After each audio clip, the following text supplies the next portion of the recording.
Good evening and thanks for joining us on Nationwide today. I am Elizabeth Omori. President Muhammad Buhari will leave Abuja today for Istanbul, Turkey to attend the third Turkey-Africa Partnership Summit hosted by President Recep Tayyip Erdogan. The theme of the summit, which is Enhanced Partnership for Common Development and Prosperity, comes on the heels of President Erdogan's recent state visit to Nigeria, during which several achievements were signed to expand existing bilateral ties. The summit is expected to provide guidelines for cooperation with African countries in the next 5 years. The president is expected back in Abuja on Sunday, December 19. Federal Executive Council (FEC) has approved the Federal Civil Service Strategy and Implementation Plan 2021 to 2025 (FCSSIP). This is the fallout of the council meeting at the Presidential Villa on Wednesday, 15th of December 2021. The new Federal Civil Service Strategy and Implementation Plan 2021 to 2025 is a successor to the previous strategy, which covered 2017 to 2020. The FCSSIP 2021 to 2025 was the outcome of the contributions of organized private sector, servant and retired professionals of the civil and public service, labor unions and associations, as well as development partners in Nigeria. A release signed by the Director Communications Office of the Head of the Civil Service of the Federation, Abdulganiyu Aminu, explained that the Head of Service of the Federation, Folashade Yemieson, said the FCSSIP 2021 to 2025 is put in place to propel the attainment of a new civil service. The head of civil service urged all stakeholders to diligently study and ensure effective implementation of the plan to enhance service delivery and engender economic growth and sustainable development in Nigeria. She expressed gratitude to President Muhammad Buhari for his support to the civil service despite the COVID-19 pandemic. No civil servant is owed salary or laid off. Nigeria participated actively at the Global Climate Conference COP26 in Glasgow, with President Muhammad Buhari committing the country to net zero carbon emissions by 2060. In keeping with this commitment, the federal government has commenced processes to domesticate outcomes of the conference in line with the nation's nationally determined contributions to climate change. Onenge Fineface reports. From October 31 to November 14, the world converged on Glasgow, Scotland, for the United Nations Framework Convention on Climate Change Conference, COP26, to ratchet up their ambitions to close the 1.5 degrees temperature gap. Outcomes of the conference responded to critical issues like climate financing, adaptation plans, loss and damage, as well as completion of the Paris Agreement rulebook. Nigeria is already developing a roadmap to domesticate outcomes of the conference.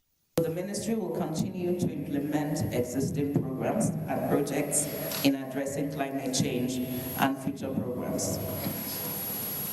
Projects such as the development of Nigeria's NDC sectorial plan, implementation of the revised NDC, issuance of a third Nigerian sovereign green bond, implementation of the National Action Plan on Gender and Climate Change.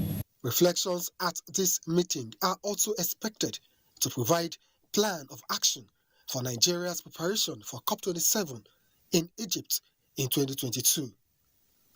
Onengiye Fineface, NTA News.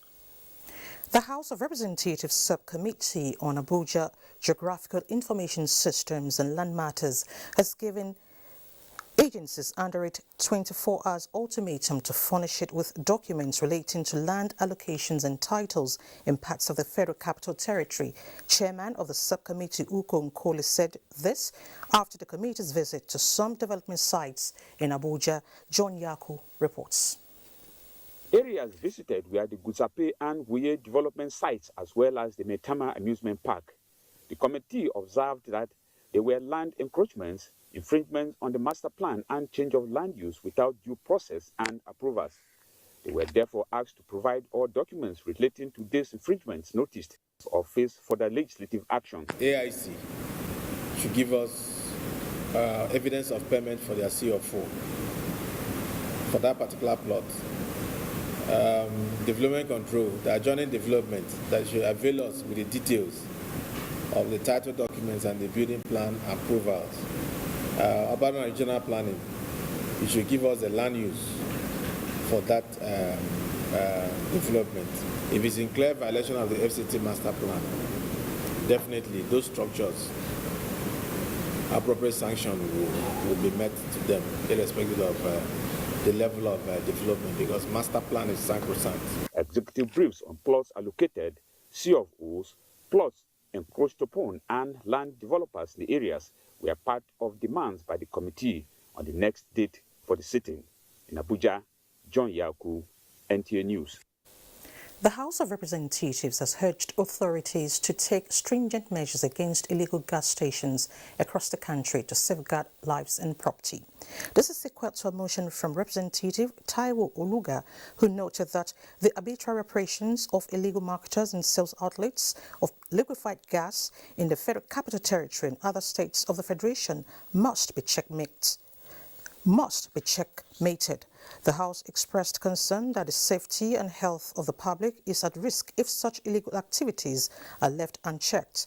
The lawmakers insist that international best standards must be adhered to by operators. The Northwestern Governors Forum says the insecurity in the region is not beyond their capacity. The Northern Governors, who had earlier visited Sokoto State Governor Aminu Waziri Tambuwal to commiserate with him and people of the state, also met Senator Aliu Wamako in Abuja, where they urged people of the region to stop the blame game and contribute towards arresting their situation. The forum described the activities of bandits as criminal, devoid of religious intentions, and noted that the forum, with the support of Niger and Nasarawa state governors and the federal government, are working out solution to the problem.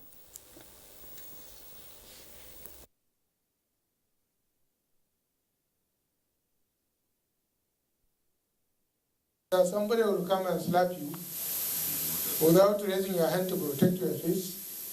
And if he's not your senior, he will return the slap. So why should we allow arms in the hands of criminals while we, who are not criminals, are afraid to handle arms?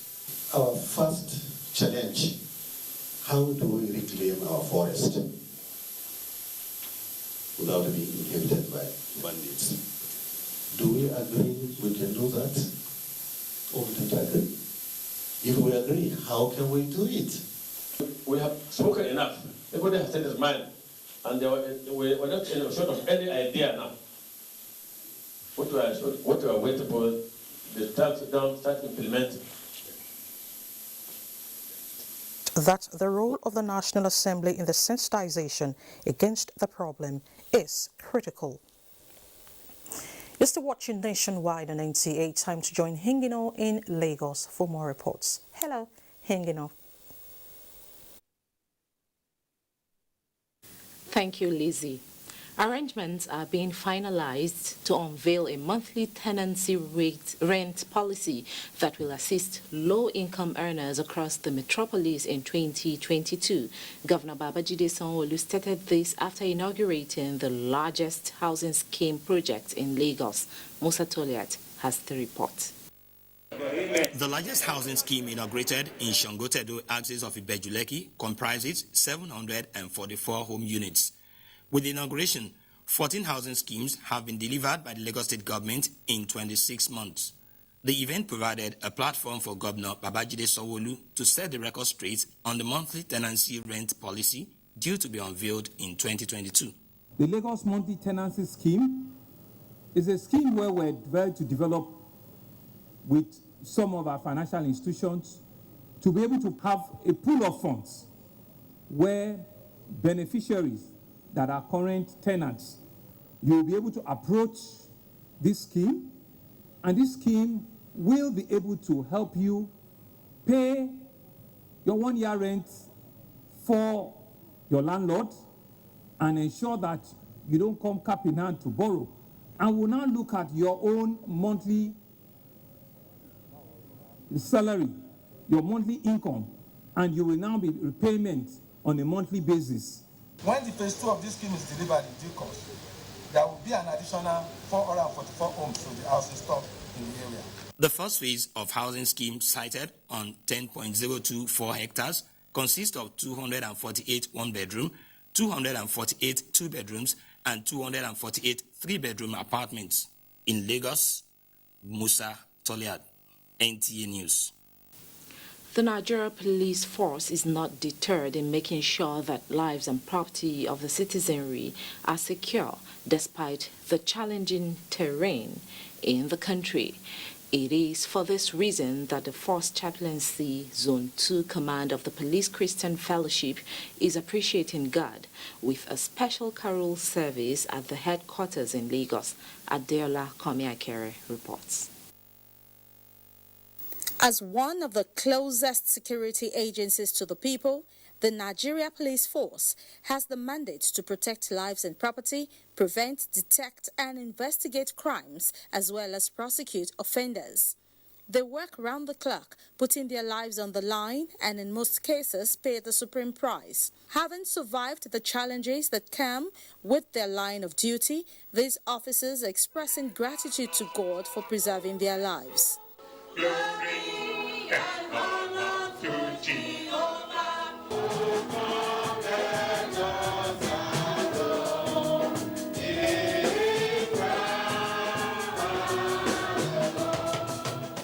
Assistant Inspector General of Police Zone 2 Headquarters, Adeyinka Adeleke, represented, acknowledged that the grace of God has kept them through difficult times. God is the security, is the sure security, so we should all put our trust in Him. And I'm believing that when we do that, it will secure our lives. When they go out on duty, He's there. It will be a shadow, a banner over their lives. Theme of this year's carol service is, "What shall I render unto the Lord?" Jesus is coming back to judge the world, and policemen, they are to prepare to meet this king. The police also advised those with criminal intentions to desist and turn a new leaf. Our earnest desire is for God to give us grace, more grace, to function in making the society free of criminals. The end-of-year Thanksgiving and Carol service of the Police Christian Fellowship is a yearly event used to reflect on activities of outgoing year while looking forward to a better and crime-free year ahead. In Lagos, Adeola Komiakere, NTA News. It's now time for our first break. The news will be back with Elizabeth in Abuja shortly. The 2022 Armed Forces Remembrance Day celebration is here again. The Nigeria Armed Forces work tirelessly day and night to give us peace to go about our businesses. Some have paid the supreme price. Should we forget the families and loved ones they left behind? No. I am therefore privileged to honor these veterans who devoted most of their lives, active lives, to securing the nation and the world at large. So, let's support the Nigerian Armed Forces and their families, corporate organizations, government agencies, parastatals, and individuals. Let's show our love and support for our armed forces. They are our heroes. Buy the Armed Forces Remembrance Emblem and donate into the Armed Forces Remembrance Emblem Appeal account. We love you, and your labor and sacrifice will not be in vain for spilling your blood for us to live.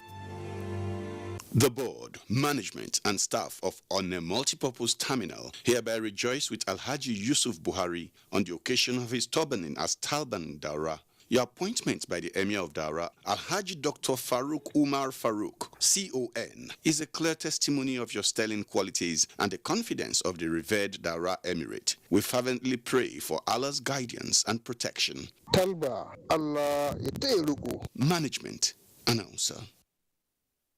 Coming together was a beginning. Keeping together has been a progress. But working together in love and unity is the true success. It's only in the atmosphere of peace, opinions can be changed. And understanding can be attained. The ambassadors of Voice for Change Nigeria cordially request your patriotic participation on the launch of our National Peace and Unity Campaign. And this will happen around the 36 states. Starting from Abuja. December 15th, Peace and Unity Roadwalk.